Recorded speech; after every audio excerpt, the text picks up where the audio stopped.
I'll let everybody, Anijo, let everybody sit down. Let's go walk around. If everyone can take their seats so we can begin.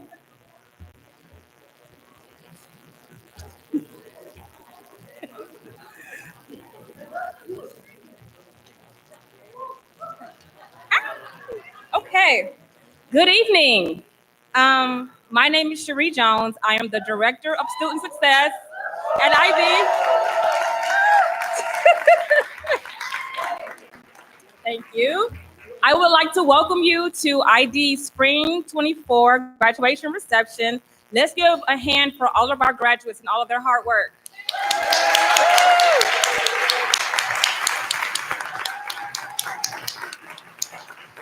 Okay, briefly, I just want to say I am very proud of this group. It has been a pleasure serving you and working with you during your academic journey. We finally made it to this day with some ups and downs. We got here, we made it through, and we pushed through.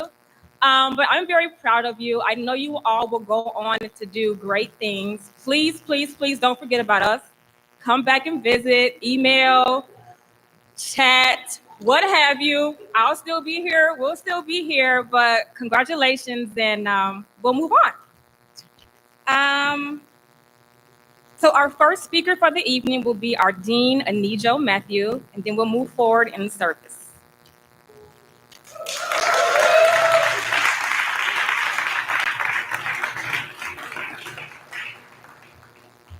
Good evening, everyone.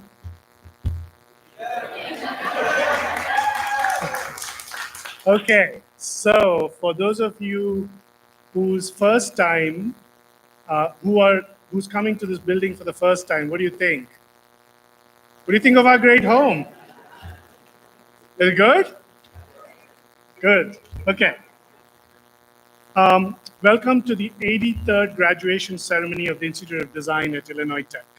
My name is Anijo Mathew, and I am the Dean of the Institute of Design.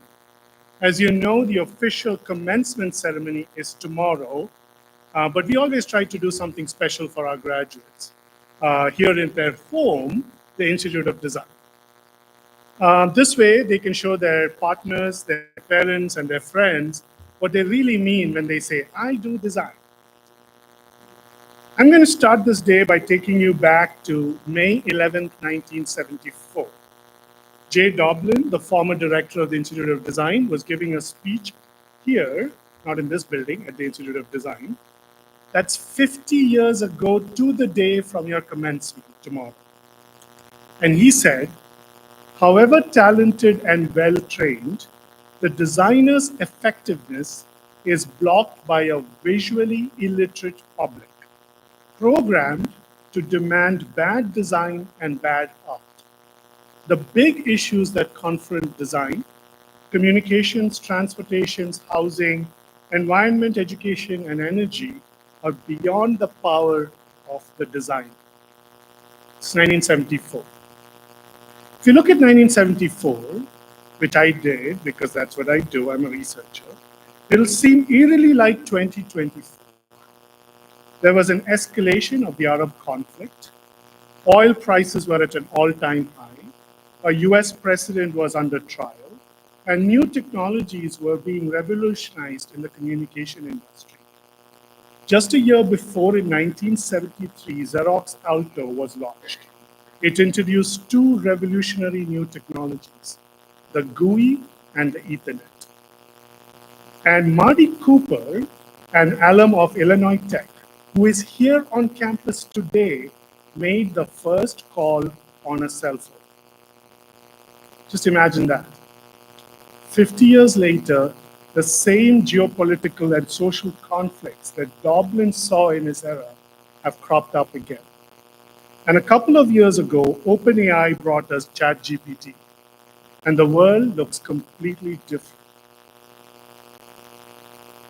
So yet another groundbreaking technology, AI, and its impact on economy, the job market, and most importantly, design. But something has changed. You graduate into a world where the public is now visually literate. Companies like Apple and Nike have shown the public that good design is good visual design. But the design they understand is not the design they do or the design you want to do. Most people are conceptually challenged when they hear you're a designer. Consider the friends and family members who still struggle to understand what you really mean by design, despite the numerous dinner conversations and the portfolio showings. Wait, so you're not in fashion design?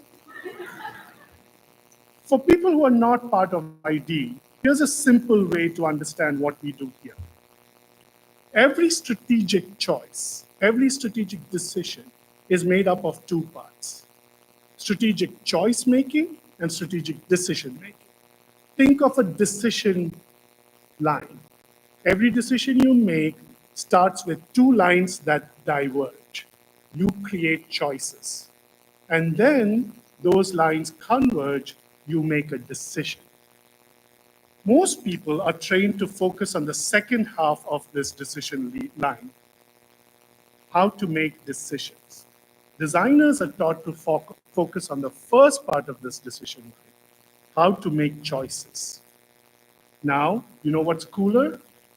Bridging the gap. ID students are taught to connect strategic choice making with strategic decision making. They can frame the problem, prototype solutions, and collaborate with the right stakeholders to solve the issues that are in front of them. Then they take it into complex spaces like healthcare, food, transportation, infrastructures, the big issues of our times. So ID students, ID graduates, the next time that uncle at the dinner table asks if you're in fashion design, respond by saying you're not in any particular type of design. You're not any adjective designer. You're just someone who uses design to get shit done. Oops. Can we edit that in post-production? Tomorrow, you will get your degree and step out into this mad, all design is visual design, it's UX design, you're not in AI. If you're not in AI, you're not hep world. Some of you have jobs, some of you don't. Some of you know exactly what to do next. Some of you are still figuring it out. But I'm not worried, because I know the training you got at ID will bolster any inefficiencies of the system. You will make this work. Those jobs will come, and when you find the right fit, you will thrive. I know it doesn't make sense now, but it will. Trust me, I've said this to every graduating class at ID. Here are three things to keep in mind. Don't be afraid to say, I don't know. The problems we face today are too complex for any one person to know the answer. If someone says they know the answer and they know how to solve something that complex, they're either wrong or just plain ignorant. However, you must follow this humility up with the ability to, one, frame the problem properly, and two, decode the right set of assets and people to bring together to figure the solution out. Two, ambiguity is a resource, not a hurdle. Most complex problems come with incomplete data sets. Be genuinely curious. Don't wait for the answer to fall into your lap. It will likely not.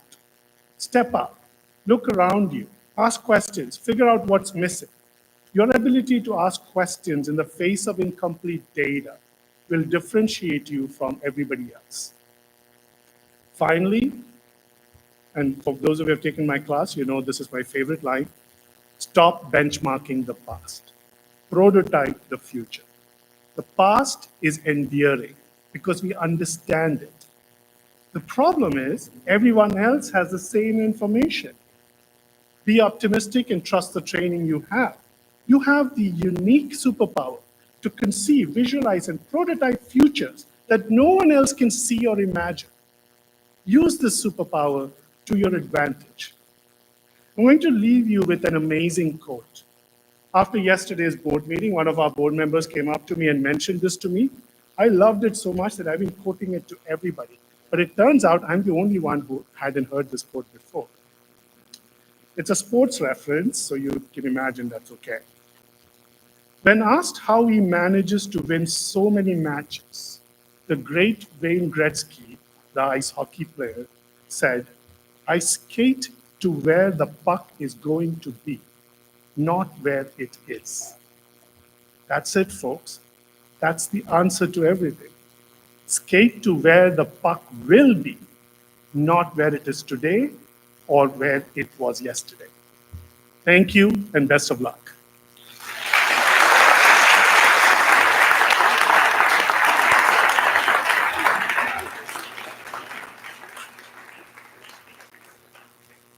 At this time, I'm going to introduce our alumni speaker, Melody Roberts, an alumna of ID, MDes 1998.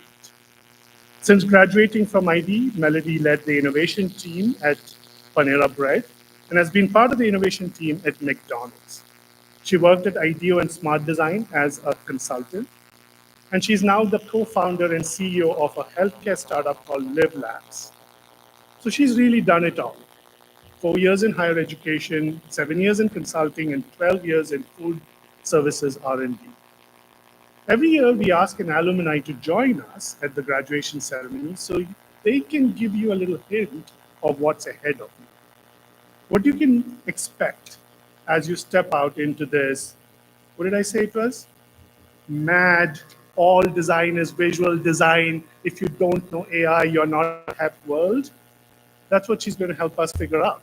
So let's give a round of applause to welcome Melody Roberts onto the stage. Thank you.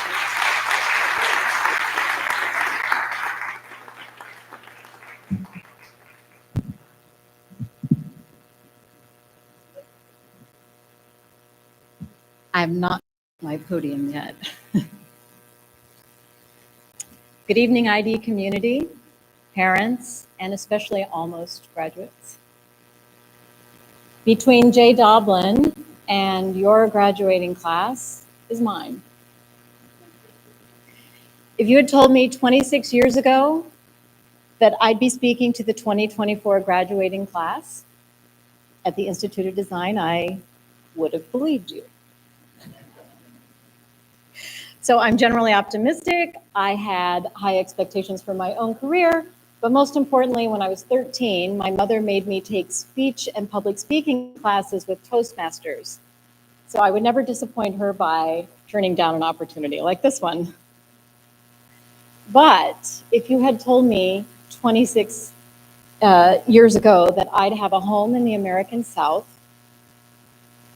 that I'd be running a clinical trial, and that I'd be doing a stand-up comedy act with a bunch of scientists, I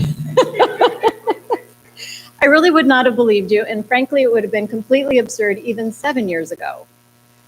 But that, my friends, is how the future works.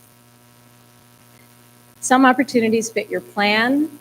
You can see them a little bit fuzzy, but logical out in front of you. Some opportunities catch you unawares. And some opportunities, as we all know, post-pandemic, are really the byproduct of things that are completely outside of your control. Just adjust this. So transitions like this one, get used to them. They crop up every now and again. You might be feeling a little underlying anxiety right now.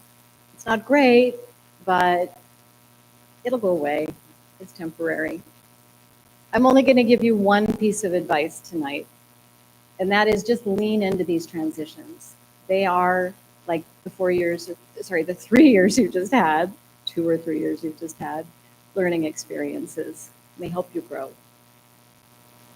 So back when I graduated from ID, a product designer made physical things. A product designer is a software designer. That really hadn't happened yet. And there were no obvious jobs for someone like me who had very modest form-giving skills.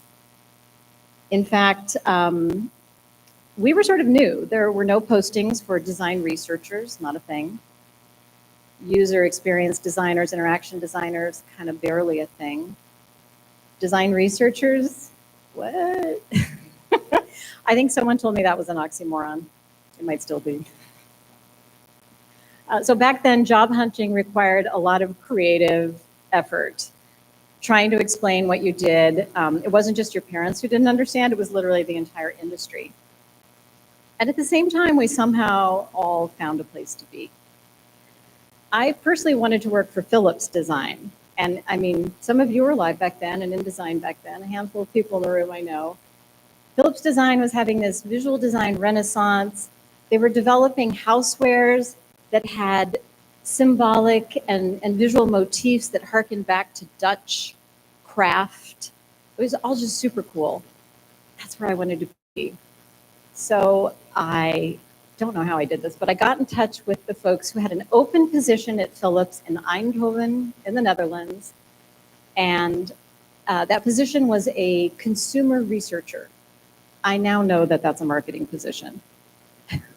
But at the time, it sounded like what I was being trained to do. So I got in touch with them and I lied and told them I was going to be in Amsterdam and could I come by and meet them? They said, sure. So I bought a ticket, flew to Amsterdam, booked myself into a youth hostel with fleas. I really did. And I went to this interview where they couldn't understand what the heck I was talking about, and I didn't really understand what I was missing, and that was the end of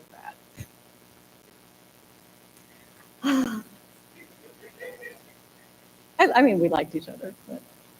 So I also got an interview around that time at a design firm called IDEO. You may have heard of it.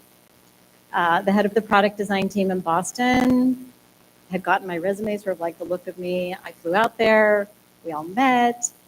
And again, like they couldn't quite figure out how to make me billable, what I would even do there. I couldn't quite figure out what I would do for them or convince them of it. We sort of talked back and forth. Maybe they would do an experiment. You know, they're sort of known for that. It just didn't work out. Let's just put it that way. In the meantime, a friend of mine who'd graduated maybe 6 months earlier suggested Smart Design in New York City. They were hiring for a senior design researcher. I went, I interviewed, that's the job I got. My first assignment, define design research. I think it probably took me 2 or 3 months. I had to write a paper, do a diagram, be able to explain it to the rest of the staff. What are you here to do? What does this even mean? It was a great job. I was there 5 years. By the time I left, we had a department that the CEO was still calling the Misfits. We did design research, project management, design strategy, and we had a great time. As you can see, we were just sort of establishing a lot of the practices that are now just widespread, for which, you know, companies like Google have hundreds or even thousands of positions, but it was new. So let's see. Next, I shifted to IDEO in Palo Alto. And I was excited to go deeper in working with them in a kind of more management consulting role with IDEO clients. We were officially called Transformation by Design. I don't know how long that department lasted, but the goal was to help IDEO clients be more like IDEO. I spent my whole first year working with McDonald's, and by the end, IDEO team was much more like McDonald's. Because there's something about being embedded in a team where the team culture takes over. But we made an impression inside of McDonald's. And eventually I left IDEO to go and be inside of McDonald's and bring some of that thinking much more directly. But what I learned while I was at IDEO, and you do continue to learn job by job, is that IDEO's engineering-oriented culture had a build to think approach. So instead of thinking about what you should build, you would make stuff. And it was a physical, hands-on process of intellectualizing and building team alignment. It really expanded my tool set. And I even to this day, I call it getting religion about prototyping. In IDEO, we wouldn't just prototype a product, a service, or a system. We prototyped meeting agendas and departmental formats and client engagement strategies. Like, if it could be done, it could be prototyped. It really takes everything down a notch. You could always just say, well, let's just try it. When I joined McDonald's, that came in very handy because everything I was talking about sounded like a bad idea, just heretical.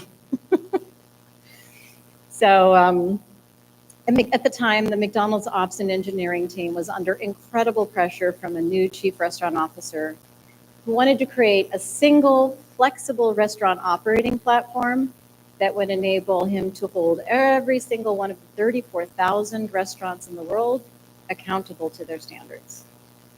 And yet, the world is a diverse place, and over time, all the restaurants had morphed to serve their local needs. So it was an extremely complicated system design challenge on a global scale. The prototyping was intense. Let me just put it that way. So we really, how should I put this? The leadership wanted everything to happen fast. But when you change everything about a complex system that's grown up over 50 years, you never know what's going to break it. And more likely than not, everything you do has the potential to break the system. That kind of stuff doesn't happen quickly. I ended up staying a full 9.5 years. I thought I'd get bored after 1 or 2 years. I think I could have stayed another decade. We worked on drive-through and in-store service and ultimately developed an e-commerce strategy. I was a leader, but also a student. I learned Six Sigma, lean manufacturing, political maneuvering, operations research, working in a matrix organization, what it means to be scalable, to make something scalable. And most of all, I learned the McDonald's culture. So as you go out into your careers, there's a saying to take with you. Nobody cares what you know until they know that you care. I wasn't able to use my technical skills to add value in that organization until people were convinced that I was in it for the right reasons, to make the restaurants better for the customer, better for the worker, and better for the business. After 12 years in food service R&D, I wanted to do something completely different. An old friend called and asked if I would join her startup. She had invented a medical device that helped women with urinary incontinence. And I thought, well, that's not very appealing. And then I backed up and thought, well, I would want that device when the time came. And if not me, then who? It has been an absolutely fantastic decision. I jumped in with her. Fast forward to today, I lead Live Labs. We're on a mission to make continence self-care popular. We're developing a simple medical device and a digital platform to help women manage urinary incontinence in the early phases. This is a massive need. It's an $8.7 billion market opportunity in the US, and it's 30 times that globally. The learning curve has been crazy. Business formation, regulated product development, grantsmanship, fundraising, marketing. If we must frame my work today as a design job, then I'm designing a business. And I'm loving it. So I've talked a lot about myself and my very particular path. But what about the rest of my class 26 years ago? Here's a smattering of what we've done just for flavor. The first startup founder among us was Bill Kerr. He and his wife launched Modern Quilt Studios 25 years ago. They design quilt fabrics, tools, and patterns. They publish books and teach classes, and they are known worldwide. Lots of my fellow grads started their own agencies: Infield Design, Moment, Insitum, Nimble Partners. A surprising number of us teach at universities like Hongik University in Korea, Hama Art University in Japan, Northeastern, Stanford, California College of the Arts, the New School, UW. Several ID grads from my era lead corporate design groups. Sylvia Park is the CXO, Chief Experience Officer of Sanofi, the French pharmaceutical giant. Matt Marcus had a very similar title at Publicis Group, the advertising behemoth. And Sungul Hwang heads up design for LG Electronics in Korea. Some of us have taken yet another path, leading families, caring for elders, and basically managing to fit their design careers in on a part-time basis, or using those design skills in the context of their communities and families. And I applaud all of these choices. When I reflect back like this, cataloging careers and accomplishments and pivots, marveling at the change in industry, I realized that my generation was the ID digital generation, even though that word came into use much later. When I arrived, we worked with paint, X-Acto knives, something called Ruby Lith. You'll have to look it up. Film cameras. And in fact, I brought you a demo just so you believe me. This is one of my projects from my graduate years. Isn't it cute? It says 27 February 1996. This is a color study to dramatize how color shifts in context. So it looks like the same color. I know some of you are quite far. Ooh. Yep, we had to buy a lot of supplies. Yeah, and so after school, it wasn't even that much different, right? So in our first jobs, we addressed challenges, design challenges like, if United Airlines had a website, what would be on it? That's a real project. United Airlines didn't have a website, and then they did. Or one of the projects I worked on, if you could take a photo with a phone, where the heck would you get that photo printed out? Yeah, okay. Boy, is that the past. So that's the past. A lot of talk about the past tonight, but my ID generation is really running now parallel to yours. If this is a relay race, we've got the baton and we're handing it off. And the question is, where is this race going, right? So is it headed towards AI ethics and mastery? Is it headed toward combating misinformation as a design project? It is, and you'll be shaping the solutions. Is it headed in the direction of harnessing biotechnology to protect the planet, to grow our food supply in a new and different direction, to increase human health and longevity? It absolutely is.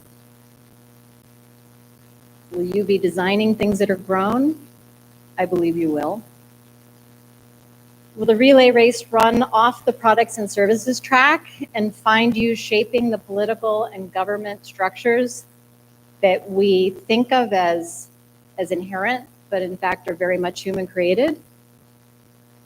Will you be designing systems and principles that organize us as a people? Will there be a post-national status, as it were? I don't know, but I hear some of you are already working on decision-making in that context. I don't know what's next, right? I'm not that smart.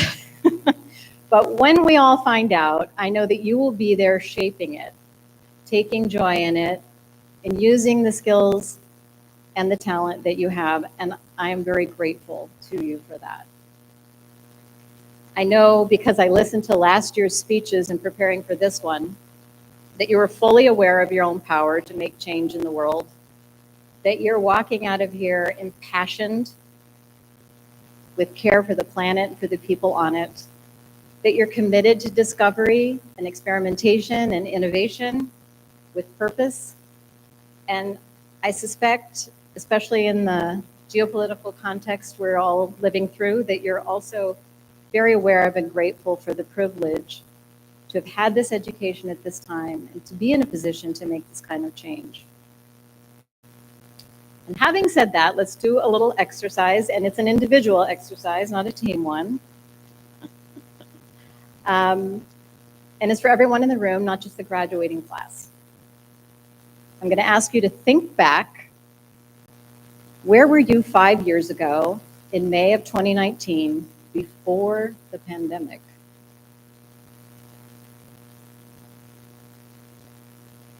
Did you imagine then that you'd be sitting here tonight?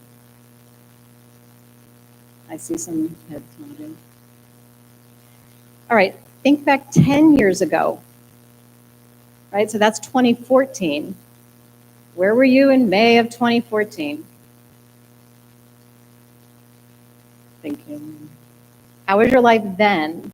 Your image of your own identity, your vision for your future. Could you have conceived sitting here tonight? Okay, now I'm seeing more no's. Now, just reverse that. Where are you going to be in 5 years? Where are you going to be in 10 years? Maybe you'll be doing stand-up with me. For those of you who know me, most of you don't know me, but Melody Roberts as a stand-up act is just not a logical thing. Anyway, clearly it's easier to grasp how things change by looking backward than it is to really know where you're going to be by looking forward. That's why you've got to lean into change and transformation and just try and enjoy the ride. What I do know is there's no right way to be an ID grad. If you want to call yourself a designer out into the future, by all means do. If you decide at some point that's not who you are or how you feel, doesn't matter. Call yourself whatever you want. You can put MDES after your name or MDM after your name once you've got that diploma in hand. If that's important to you, by all means.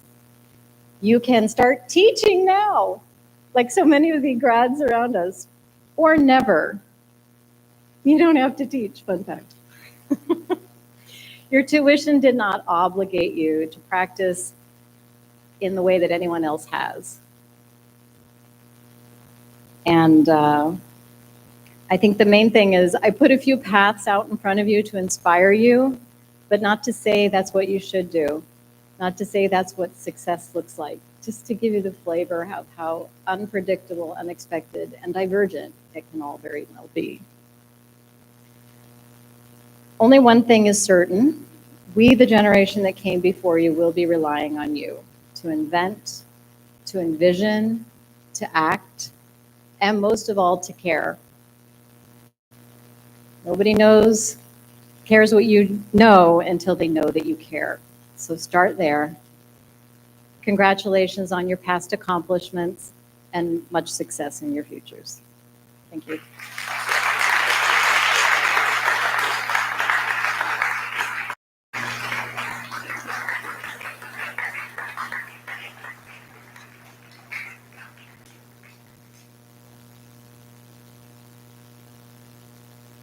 Thank you for that, Melody, the stand-up comedian. How do I leave it? Okay, our next speaker is one of our graduates, Jorge Martínez Arana.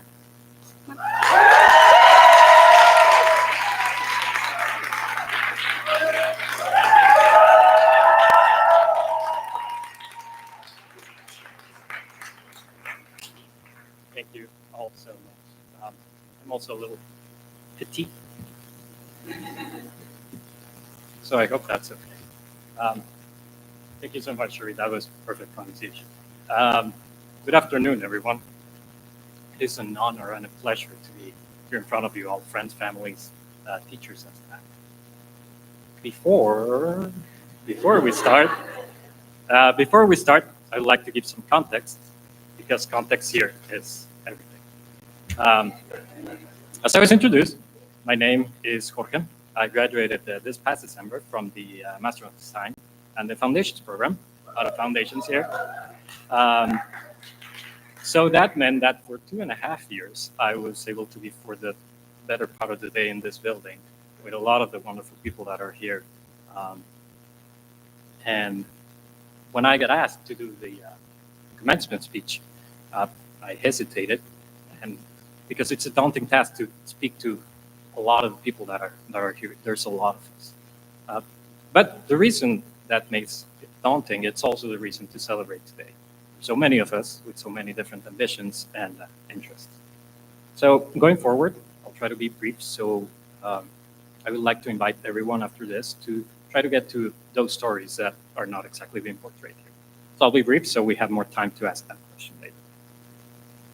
I would also like to keep in our minds our friends or families that for whatever reason are not able to be here with us today. As you will soon know, here at the Institute of Design, we're a globally diverse bunch. And with that brings complex logistics, sometimes out of our control. So to those who are not able to be here with us, you're here with us in our minds. And to those whose loved ones are not able to be here, we're here with you to celebrate this wonderful time. Now we can actually start. Today, as they mentioned, marks our unofficial commencement. But I think it's unofficial for master designers because a few weeks into ID, you start doing master level design work. So you just have to wait for a little while until you get the paper that says that you're allowed to do it. So for that, congratulations. We've just been through a wonderful shared experience that has shaped us in ways both inside the classrooms and outside of the classrooms. Something that's said a lot about higher education is that once you go through it, no one can take it away from you. But that's also true for the experiences that we have outside of the classrooms. So let's not forget the ways that we've changed, because we came here strangers to this strange land, either Chicago or the US, and now we've changed. Some of us might even have a slight Chicago accent. So we can cherish that together. As we've heard, and I have to make a disclaimer that's not written here, it's interesting that we keep touching on the same topics, even though we didn't collaborate into this. I mean it.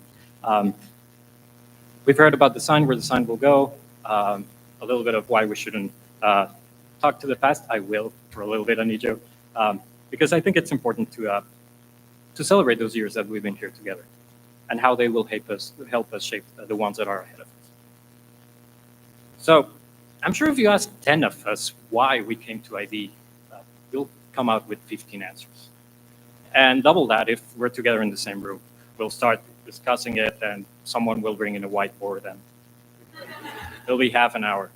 I've seen it happen. But digging a little deeper, when asked the question, something that I kept hearing when I asked, like, well, when did it click for you? When did design click for you? Or when did ID click for you? I heard stories about working on something in particular, either finding success or failure, and then having to think about it differently. And that's how we came through design.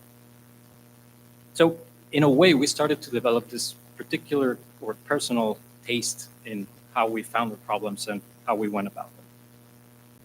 I want to give an example for that. In the same way, we have a bright green kitchen over there. And we would share food, tea, sweets, coffee. Cold Chicago days, we had hot chocolate. And we had conversations around flavor, what we liked, what we disliked, what worked, what didn't work. Same way we had conversations around design. Topics we liked, methods we liked or didn't like, where we would like to apply it. But more importantly, there were the personal stories about how we connected to them. Back to food. I've had the pleasure here to drink coffee from the backyard of a family friend from India.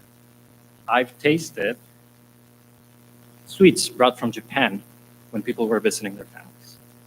I've had rose syrup directly from Indonesia when we were celebrating the end of work. I've shared different teas from different parts of China. And as some here know, from my part, I brought in chocolate from my native Mexico.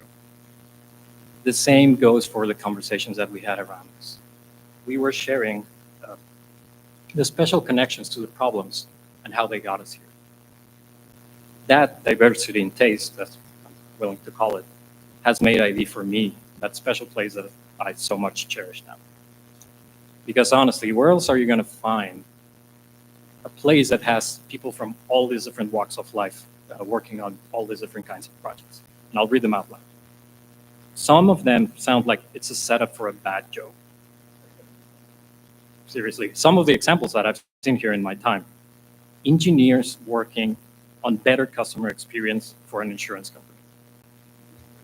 Architects helping patients access better aftercare for medical purposes. Lawyers helping shape education programs for underserved communities. Digital user interface designers imagining what the future of work looks like. Bankers helping airlines with their employee experience. And you can flip that last one. I've seen a former airline manager help an investment bank think about their future plans.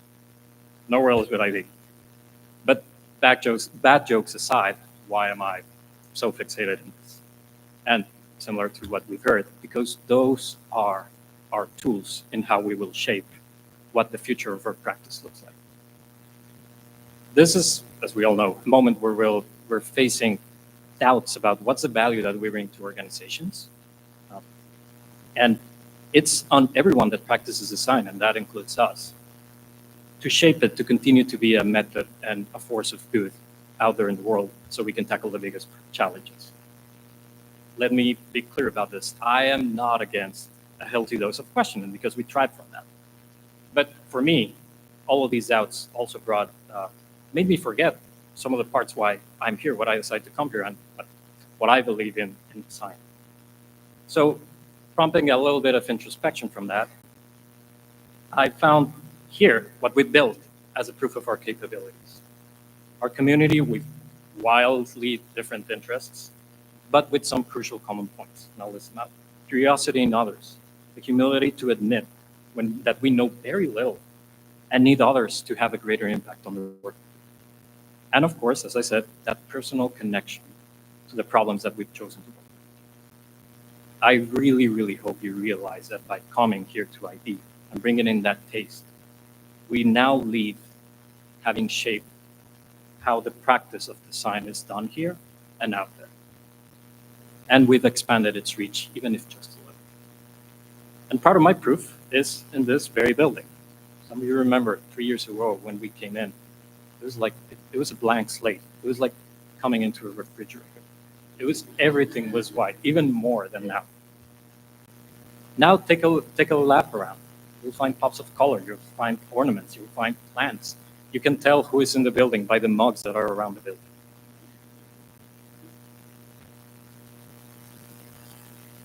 And among that is the work that we've done. Work that will endure even after our time here is done. So for being that, and for allowing me to be part of that, I'm very proud. I'm very thankful to you all. Now, we're casting that sea of doubt and those new tools that we must continue to shape up and will shape up our practice. We must keep it a force for good, either in the form of human and planet-centered design, systems thinking, futuring, co-design, or something maybe entirely new that you all think of. And for this, I can only offer a reminder that design is, yes, a way of thinking, but it's also a verb. Unoriginally, but in 1969, American designer Charles Eames was asked the definition of design for an exhibition in Paris, to which his answer was, one could describe design as a plan for arranging elements to accomplish a particular purpose. Later on, when asked, is design a method for general expression? The answer is no, it is a method of action. That is still true today. I urge everyone here to have a call to action in their work, to try to collaborate, to bring in people, to recruit them, so that we can actually get through the changes that we need in the problems in the world. And last, if I can also offer a piece of advice, When dealing with doubt and change, we must explicitly give us the permission to do so. We need to change, but not too much. As we deal with the uncertainties of new technologies and our rapidly changing environments, being able to bend where it's needed, but not break where it matters, is an imperative. And from my time here, it's a signature of the people that are at the With that said, there's nothing left. We can only be thankful and celebrate. So, thank you for teachers, mentors, and the staff for making the space and filling it up with your offerings. And to be honest, thank you for putting up with us. A taste for problems tends to attract problems. I am very well aware of that. And to our friends and families, thank you for making up the support that made this experience possible. There are a lot of compromises and quiet sacrifices that go into pausing your life for 2 or 3 years that sometimes we don't know. Fellow grads, bravo. I'm eager to see where you all go and the changes that you bring with you. Don't be a stranger, please. Now and in the future, we're all in this together in our own, widely different ways. So, thank you all. Gracias.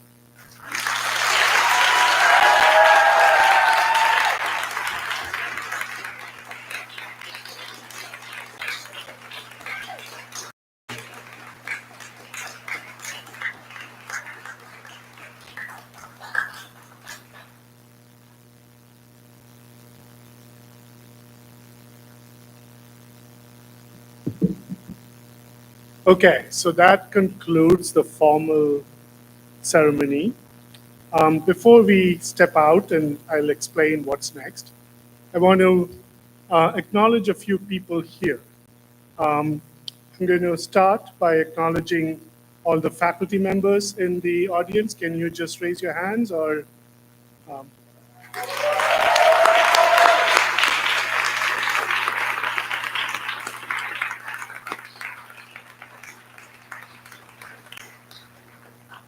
Can we also have the staff members raise their hands without whom?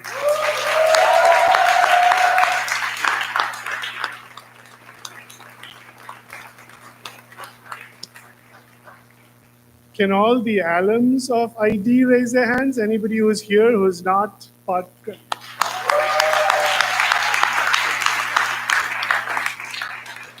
So this is the thing about ID. We can never get rid of these people. They just keep coming back. You're always welcome back. This is your home. And finally, I want to recognize the parents, spouses, friends, family members, anybody who has given up time, money, love, sort of proximity to your loved ones for the last 2, 3, 4, 5, 6 years. So please, everybody, let's give an applause to everybody.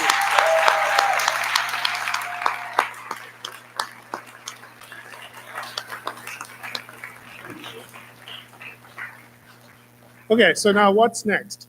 So there are 2 things that's next. One, we are going to go up the stairs here, and we're going to be greeted by 2 of our professors, Martin Taylor and Tomoko Ichikawa, who's going to introduce the end of the year show to you. The end of the year show is our annual celebration of the student work that happened this year. And the great thing about this show is that it stays up for the entire year.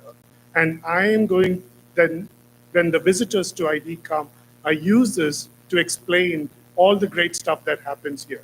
Just to give you an example of the people that come here, the former CEO of Ford is going to come here in a few weeks.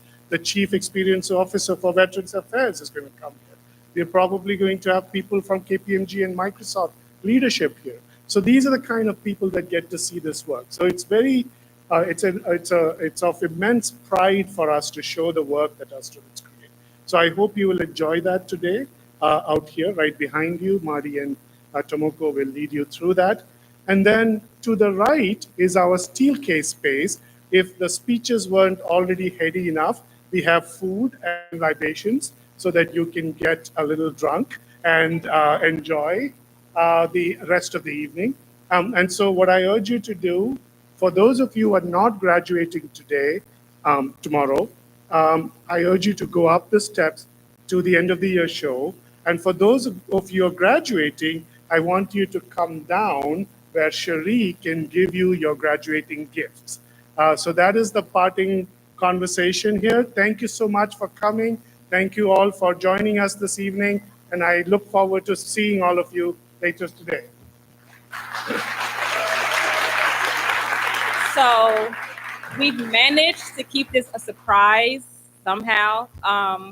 This has been 2 years in the making. I just want you to know that. This gift. It is, here's an example of one. It's a scarf that we had especially made. You can take us with you wherever you go. It can also serve as a banner on your wall. So your name, yeah. Oh, I can do that, okay. I am. So I can, yes, you're right about that. We can just hold it up. Okay, so this is how the scarf looks. Since I'm the model, you can also like wear it this way, wear it however you want to wear it, tie it, whatever. So your names are on there. So we just ask that you all come up and get your gifts, and that's it. So thank you all for coming, and let's party for real.